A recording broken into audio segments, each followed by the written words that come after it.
Welcome to this week's episode of Paranormal United States. This is episode 44, Utah. Yes. And I know we do stuff where people probably haven't heard of things. But this one, I think, because it's Utah, I think we can't do Utah without mentioning this particular place. So there are a few. I can imagine. Want to have a guess? Do you want to have a guess? I'm going to have a guess. I'm going to have to say Skinwalker. Yes. The reason why I've chosen Skinwalker, because I think if you think Utah, I think Skinwalker Ranch is probably the place that you think of. There are some other ranches. There's one called Blind Frog Ranch that I started looking into, and that's heading more towards Aztec gold searching and such like. But this one, I think, because a lot of people know Skinwalker Ranch from the series that's currently on, and what they're doing to try and find and pursue the paranormal. Nice little I like what you did there. That some people don't really know. I would say a lot of people, if they've not read Hunt for the Skinwalker, not seen the Jeremy Corbell documentary, they might not know about some of the history and some of the early stuff before Brendan Fugel took over the ranch a few years ago. So what I thought I'd do is just talk a brief timeline of what happened and some of the events that sort of led up to where we are with the TV series. And I think it's a good opportunity for me to share some photos that people may not be aware of or have seen, because they only know the stuff that's currently going on. Yeah. And cool. I've got one picture at the end, Ash, that I think you'll like, purely for the fact is you'll say, I've seen a picture like that before. Awesome. I look forward to that. Yeah. So here we go. So let's take a little trip to Skinwalker Ranch. So there's lots of things that have happened at Skinwalker Ranch over the years. It's a large property, for those that don't know, near a small town of Ballard in Utah that's almost 500 acres in size, and it borders the Ute Indian Reservation. And in the Uinta Basin, where Skinwalker Ranch lies, there's a lot of Indian reservations and Native Americans ground. And it's said that one of the hills on the ranch itself is in the path of the Skinwalker. The Skinwalker is like a powerful spirit, and they're there because of a curse put on them generations ago by the Navajo Indians, which aren't necessarily where the Ute Indian Reservation is in Uinta Basin. They're just away from it, but there's always been a bit of a clash between the Utes and the Navajos, and the Navajos actually had the Ute Indians and Native Americans as slaves. So there is quite a dark history between the two. And the Utes say that the ranch is, like I just mentioned, in the path of the Skinwalker, and tribe members are strictly forbidden from setting foot on the property. It's been that way for a long time. They don't even suggest that you visit the ground. They don't suggest that you even say the word Skinwalker because of the negative connotations that it has. Beginning back in the 1950s, the area around Skinwalker Ranch has been a hotbed for UFO activities, according to locals. And if you go back to it's around 1790 that some of the early known stories of strange things and strange phenomena happening that actually took place in the area, which is obviously before the ranch was born. In 1994, Skinwalker Ranch became well known when Terry and Gwen Sherman, that wasn't their names, but those are the names they were given in the books, and subsequently to protect their identity, they were the Gormans, was their actual surname. And their children purchased a property. They only managed to stay in there less than 2 years because of all the paranormal events that were taking place. When they first moved in, they found deadbolts on the doors and the windows that puzzled them, and not the fact that there was locks on the doors and windows, but some of the doors and windows actually had locks on the inside and the outside, either to stop things coming in stop things getting out. Wow, that'd be creepy to Yeah, find. yeah. They also found large chains outside that looked like they may be for the purpose of restraining heavy animals. Obviously, if you believe all the stories that have taken place, then you'll probably know that during their first sort of weeks and months in the property, that a wolf came along, or what appeared to be a wolf, came along and attacked their cattle. So they, being the farm hands and the ranch owners that they were, they had shotguns, and they went out to tackle this wolf.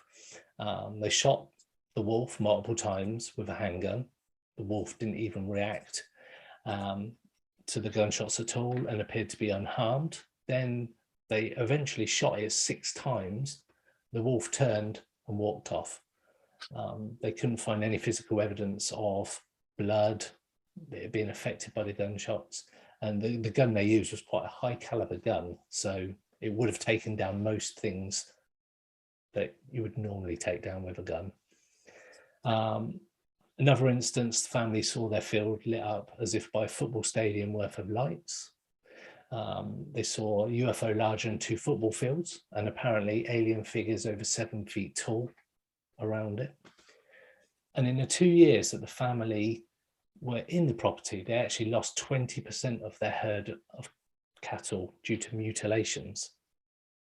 Wow. And it was less than 2 years after that the story became a bit popular in the local news, and a gentleman by the name of Robert Bigelow, who owned some budget suites, like property called budget suites. He was a billionaire, and he made an offer to them of $200,000 so he could buy it for paranormal research based on what he'd heard and seen on the property. And that's at that point he had and created the National Institute of Discovery Science, which operated from 1996 to 2004 in the current form. And then the organization was later replaced by the Bigelow Aerospace Advanced Space Studies, or BAS, which a lot of people may or may not know from the history of the premises. And in 2007, a secret unclassified government program, and you'll know this one, Advanced Aviation Threat Identification Program, ATIP, began investigating UFOs. And the program had a $22 million budget, and Robert Bigelow received much of that money. He was, in fact, the only person to tender for that budget. And his findings were that the UFOs seen in the area were not consistent with current military aircraft, whatever that means. And if you believe all the stuff that's going on now, that all the stuff that Bigelow found with the National Institute of Discovery Science, or NIDS, led to the fact that they didn't publicize any of the findings. So there's loads of photos, video, which they said that it's all sort of not classified because it wasn't government run at that point, but Bigelow is not releasing that information. And I think Brendan Fugel, the current owner, struggled with getting information out, hence why he's trying to find out what's going on in their property. So I've got a few photos here that I want to cycle through. So that's a quick trip through the history, just a very, very brief trip. This is something that we could talk about for hours. This definitely. But I didn't think I'd do justice to Utah if I didn't mention Skinwalker Ranch. So we've got other, yeah, definitely. So there's other anomalies that appear on cameras. Objects in the sky, again, quite difficult to sort of pinpoint what this object is or really where it is in the sky. Could be close, could be far away, difficult to tell. I've got other lights here in the middle that are frequently seen on the property. Again, another light. One of the first people to experience and document some of the information was a guy called Colin Kelleher. And he actually wrote the book Hunt for Skinwalker with George Knapp. And George Knapp is also the guy that introduced the world to Bob Lazar in Area 51 back in the day. So he has been quite instrumental in the paranormal and UFO field right from time ago. And the Hunt for the Skinwalker book is a fabulous read. Other anomalies in the sky. This one could be a reflection of something. There appears to be like a reflection in to the side or to the back of it. Oh, it could be a portal. Could be a portal. And it is also something that was mentioned in the book, that they witnessed this portal open up and they could see like a Native American Indian or Native American man standing the other side of the portal, just sort of slowly waving, but they couldn't establish where he was, except he was in a portal, which is mind-blowing to say the least. Yeah. Then on the property, they found in the ice circles, perfect circles. And when they looked closer at it, there was bits of frosting all the way around on the inside and the outside of the circle, as though it had been carved into the ice. And NIDS actually took some data and took some of the shavings away to study it. I don't know what they found, but interesting. Just on that photo is we just published an article on the Lake Balkai aliens in Siberia. Yeah, and there's a couple of images from the when the lake's like frozen over. Yeah, of some very very similar circles to. Wow. When I saw the image, then I thought it was. That's like yeah, it's like the little Balkai, just very similar. I think they're a lot bigger on the lake, but yeah. very, These are quite small. They're only like 2-3 meters across, but yeah, how strange.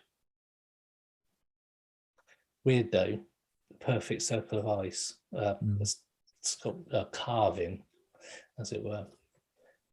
And then we've got cattle mutilation, which is sad to see, and it happens quite a lot. As I say, the Shermans, or the Gormans, as they actually were, they lost quite a lot of cattle to mutilations, and they used to find mutilated cattle quite frequently during their time. And considering they're only there for 18 months, is quite a shocking thing to discover, I suppose.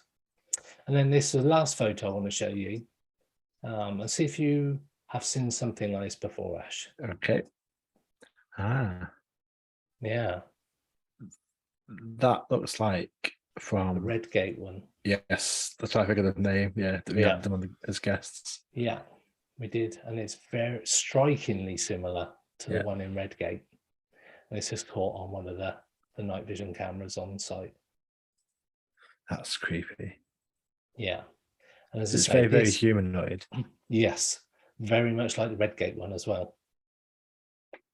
It's almost a carbon copy of the Redgate one, which makes me think about the Redgate one even more. It's like, what the hell was that? Yeah. Wow. So that's a little rundown of Skinwalker Ranch. Hopefully some photos and a bit of history that some people didn't know about. It is a topic that I've been fascinated in for about 15 years, since the first book came out. There's TV programs, there's YouTube channels, there's documentaries all about the Skinwalker Ranch, so you can delve straight into it. But like I mentioned, I don't think Utah would be Utah without Skinwalker Ranch, or the Mormons. Fair point. Obviously, but yeah. So that's episode 44. That was Utah.